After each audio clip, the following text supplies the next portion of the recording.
오늘 말씀은 골로새서 3장 18절로부터 4장 1절까지 말씀입니다. 우리 함께 읽겠습니다. 아내들아 남편에게 복종하라. 이는 주 안에서 마땅하니라. 남편들아 아내를 사랑하며 괴롭게 하지 말라. 자녀들아 모든 일에 부모에게 순종하라.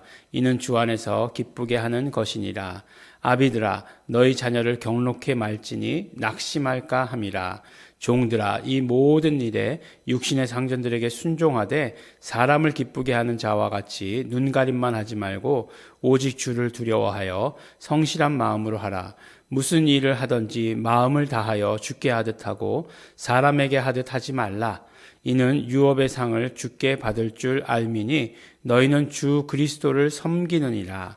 불의를 행하는 자는 불의의 보응을 받으리니 주는 외모로 사람을 취하심이 없느니라. 상전들아 의와 공평을 종들에게 베풀지니 너희에게도 하늘에 상전이 계심을 알지어다. 아멘. 네, 우리가 골로새서와 에베소서가 이렇게 쌍둥이 서신이다라고 이렇게 말씀을 드렸습니다. 그래서 이게 어디서 많이 들어본 말씀이죠. 아내들아, 남편들아. 아마 에베소서 5장 후반절이죠. 5장 후반부에서부터 6장에 걸쳐서 있는 말씀을 이렇게 또 골로새서에서는 훨씬 더 이렇게 컴팩트하게 이렇게 그 말씀을 해주신 것 같습니다. 그러니까 드는 생각은 뭐냐면, 에베소서에서 들었는데요, 네. 에베소서에서 들었는데, 또 골로새서에서 말씀까지 해주실 필요가 있습니까? 라고 이렇게 생각이 들기도 하죠. 네, 그렇습니다. 제가 그렇게 꽉 막힌 사람이 아니에요. 그래서 굉장히 그 자유로운 목사 가운데 하나죠. 율법적으로 이거는 매일 이렇게 나오는 말씀이니까 여러분들 매일 들어야 됩니다. 이렇게 말씀하는 사람이 아니에요. 네, 그렇지만 오늘 순서가 여기니까 또 우리가 말씀을 함께 나눠야 되죠. 늘 이런 말씀을 볼 때마다 또 한 가지 드는 생각이 있어요. 무슨 생각이냐면, 3장 26절을 만들어주시지 왜 4장 1절까지 이렇게 만들어주셨을까라고 하는 생각이 들어요. 네, 왜냐하면 여기까지거든요. 한 단원이, 한 단락이. 그러니까 성경을 읽을 때에는 그냥 나는 10절씩 읽겠다 이렇게 정하시면 안 돼요. 그냥 단락씩 읽겠다라고 이렇게 정하셔야 되거든요. 그러니까 성경에 보면 동그라미 있잖아요. 동그라미 나오고 그 다음 동그라미 나오고 하는 그 전까지 이렇게, 그게 어떤 때는 한 절만 가지고 동그라미가 된 때도 있어요. 그리고 굉장히 긴 절도 있고, 그렇지만 거기서부터 거기까지는 한 단락이다라고 이렇게 많은 사람들이, 더 우리보다 똑똑한 사람들이 미리 정해놓은 거죠. 그러니까 그렇게 생각하시면 됩니다. 사실은 장절이 성경에 원래는 없어요. 네, 장절이 나타나기 시작한 것도 굉장히 후대의 일입니다. 네, 그러니까 또 장절을 만들어 주신 분에게 감사해야 되죠. 이렇게 왜 26절로 만들지 4장 1절로 만들었어? 이렇게 저같이 이렇게 하시면 안 되고, 그러니까 우리가 다 함께 이제 몇 장 몇 절 찾읍시다 이렇게도 얘기할 수 있는 거지. 그냥 골로새서 중간에 아무거나 얘기하면 여러분들이 알겠습니까? 네, 저도 모르죠. 네, 그것과 마찬가지죠. 근데 이제 계속해서 우리가 골로새서 이 말씀을 통해서, 이 흐름을 통해서 듣게 되는 말씀은 무엇이냐면, 이제 새 사람이 되었으면 어떻게 해야 되는가라고 하는 것이에요. 새 사람이 어떻게 살아야 되는가라고 하는 것이에요. 근데 오늘 새 사람에게 있어서 중요한 것은 무엇이냐면 관계가 굉장히 중요하다라고 이렇게 말씀을 해주시는 거예요. 관계가 중요하다.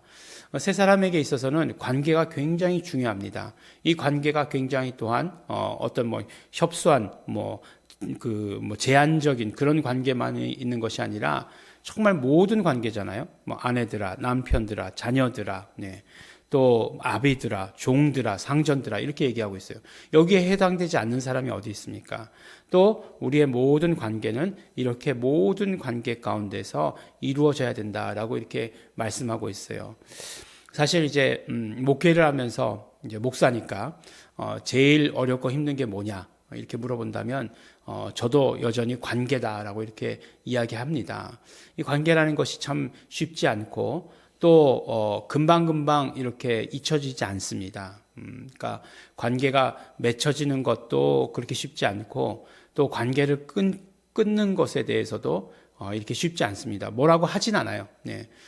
뭐라고 한 사람도 있었죠. 교회 나올 때, 교회를 떠나갈 때 이제 목사님 말씀에 더 이상 은혜가 되지 않습니다. 뭐 이렇게 얘기하고 이제 떠나가는 사람들이 있죠. 그러면 굉장히 상처가 되죠. 그래서 굉장히 그때는 힘을 잃어버리게 됩니다. 근데 뭐 이제 떠나는 이유야 있겠죠. 여러 가지 뭐 이유가 있겠지만 여러분들은 어디 가서 떠나간다 할지라도 떠나가시는 분들도 아니시지만 그렇게 얘기하고 떠나가시지 마시기 바랍니다. 그러면 어떻게 하고 떠나가는 거냐 하면 관계만 단절하고 떠나가는 게 아니라 거의 뭐 죽이고 떠나간다 이렇게 생각하시면 됩니다. 그러니까 그런 일들은 하지 마셔야 되는 거예요. 그래서 관계가 중요하죠. 왜 우리에게 있어서 관계가 중요하죠? 우리에게 있어서는 관계를 통해서 예수님을 전해야 되기 때문에 그래요. 네. 그렇기 때문에 관계가 제일 1번입니다. 그 관계를 잘 전하기 위해서 어떤 뭐 우리가 해야 되는 노력들도 있는데 그런 것들은 부수적인 거예요. 관계가 첫 번째예요. 크리스천들에게 있어서는 관계가 제일 중요합니다. 근데 그 관계에 대해서 말할 때 오늘 성경에 보면 어떻게 말하고 있는가? 뭐 이제 구체적으로 얘기하죠. 아내들에게는 남편들에게 복종하라. 남편들에게는 아내들을 사랑하라. 괴롭게 하지 말라. 이렇게 얘기하고 있잖아요. 예. 아멘. 괴롭게 하지 말아야 되죠. 그렇게 얘기하고 있어요. 근데 이제 오늘 어떤 흐름을 보면 어떻게 얘기하고 있냐면 모든 관계에 대해서 주 안에서라고 이렇게 말씀하고 있어요. 주 안에서. 또 한 가지 표현은 이와 비슷한 표현인데 뭐라고 말씀하시냐면 죽게 하듯이라고 하는 표현이 있습니다. 그러니까 요 두 표현으로 다 요약된다, 축약된다라고 이렇게 말할 수 있는 것이에요. 그러니까 우리가 관계를 맺을 때, 세 사람이 관계를 맺을 때 가장 기본이 되는 것은 무엇이냐? 주 안에서 이루어가는 것이고 또 우리가 어떤 애티튜드를 가져야 되느냐, 어떤 태도를 가져야 되느냐, 죽게 하듯이 그렇게 해야 된다라고 이렇게 말씀해 주시고 계십니다. 우리가 어렴풋이 알아요. 네, 주 안에서 하는 것, 죽게 하듯이 하는 것은 어떤 것인지 어렴풋이 압니다. 네. 거기다 대고 내가 이렇게 요새 유행하는 거 갑질이라고 얘기하죠. 내가 예수님께 갑질할 수 있는 존재가 아니잖아요. 네. 그러니까 갑질은 못하죠. 네. 당연히 그렇게 하겠죠. 그러니까 죽게 하듯이라고 하는 것이 어떤 것인지 우리가 잘 안다는 거예요. 그러니까 주 안에서 우리가 관계를 맺어야 되는 것이고 죽게 하듯 해야 된다라고 이렇게 말씀해 주시고 계십니다. 그러면 어떻게 됩니까? 내가 주님께 하듯이 예수님께 하듯이 그러니까 그냥 내가 예수님께 하는 건 좀 건성건성하는 건데 그렇게 하라는 얘기인가? 예. 그렇게 생각하면 안 되겠죠. 네, 안 되겠죠. 우리가 죽게 하듯 예수님께 하듯이다라고 하는 것은 우리의 모든 마음과 우리의 모든 사랑을 다 드리는 것을 말씀하는 것이죠. 그렇게 최선을 다하는 것처럼 그렇게 예수님께 대한 우리의 모든 것들에 최선을 다하는 것처럼 그렇게 우리 이 땅의 삶에서 모든 관계 가운데 그렇게 최선을 다해야 된다라고 이렇게 말씀합니다. 가만히 보면 부모가 자식한테 하는 것처럼 그렇게 최선을 다하는 거 없죠. 그렇죠? 부모가 자식에게 하는 것처럼 최선 다하는 거 없겠죠. 물론 자식이 부모에게 하는 것도 있겠지만 그렇게 최선을 다하지는 못할 거예요. 결국 그런 건 무슨 말씀이냐면 예수님께서 우리에게 베풀어 주셨던 것만큼 우리가 예수님께 대하여서 무엇인가를 할 수 있는 것은 아니에요. 그렇지만 우리가 이 땅의 삶을 살아가면서 새 사람의 삶을 살아갈 때에 죽게 하듯 해야 된다. 그리고 주 안에서 하듯이 해야 된다.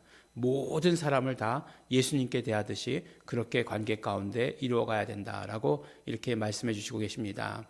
오늘 관계 이렇게 얘기하니까 관계의 굉장히 부정적인 측면에 대해서만 자꾸 말씀을 드려서 너무 죄송한데요. 그렇지만 우리가 결국 무슨 말이냐면 모든 사람들을 다 주 안에서 맺는 관계를 가져야 되는 것이에요. 그리고 세 사람은 새로운 관계 가운데 있는 사람이에요. 그러니까 내가 부모 자식 간이었지만 아내와 남편 사이였지만 예수님 안에서 완전히 새로운 관계가 되는 거예요. 그것도 또 의미한다는 사실을 우리가 알아야 됩니다.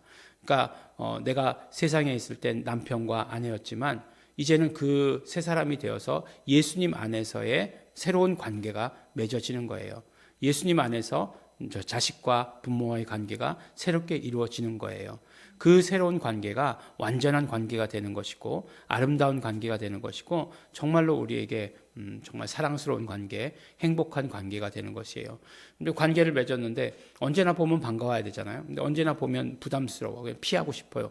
막 그러면 안 되겠죠. 네, 그러면 안 되겠죠. 우리 정말 주일에 한번 목사를 봤는데 너무 반가워요. 예, 그런 관계가 돼야지. 한번 봤더니 그냥 너무 힘들어. 그냥 한 달에 한 번만 봤으면 좋겠어. 아니 6개월에 한 번, 아니 1년에 한 번, 이런 관계가 되면 안 되겠죠. 네, 우리 언제나 저는 1년 365일 24시간을 함께 붙어 있는 그런 관계에 맺은 사람도 있어요. 네, 그렇지만 힘들거나 어렵지 않습니다. 늘 기쁘고 늘 감사하고 그래요. 네. 또 어떻게 생각하냐면 하나님께서 내가 혼자 못하니까 남들은 혼자 할 수 있는 일이지만 둘이서 함께 하게 했구나라고 하는 그런 감사함도 가지고 살고 있습니다. 우리가 세 사람의 세 사람이 이루어졌으니까 세 사람이 이루어진 곳에서 새로운 관계를 가지고 살아가야 되는 것을 오늘 또한 우리에게 말씀해 주십니다. 우리 새로운 관계 가운데서 행복한 관계 가운데서 또 이 관계를 더욱더 건강하게 하시고 확장시켜 나가시는 우리 성도 여러분 되시기를 예수의 이름으로 축원합니다. 기도하겠습니다. 하나님 아버지 감사합니다. 우리를 새 사람 만들어 주시옵시고 또 이제 새 사람이 되었으니 우리의 모든 아버지 하나님 관계도 새롭게 만들어 주시는 것 너무나 감사합니다. 그 모든 관계가 예수님 안에서 이루어지는 관계가 되게 하여 주시옵시고 우리의 삶이 언제나 예수님께 대하는 그런 삶이 될 수 있도록 그런 삶으로 완성될 수 있도록 축복하여 주시옵소서. 감사드립니다. 예수님 이름으로 기도드렸습니다. 아멘. 우리 이 시간에 기도하실 때 우리의 모든 관계가 예수님 안에서 또 예수님께 하듯이 이루어질 수 있도록 되기를 소원합니다. 이 모든 것들 우리 힘으로 우리의 능으로 할 수 없습니다. 성령님 역사하시옵소서. 성령님 도와주시옵소서. 성령님 충만하여 주시옵소서. 우리 다 같이 통성으로 기도하시겠습니다.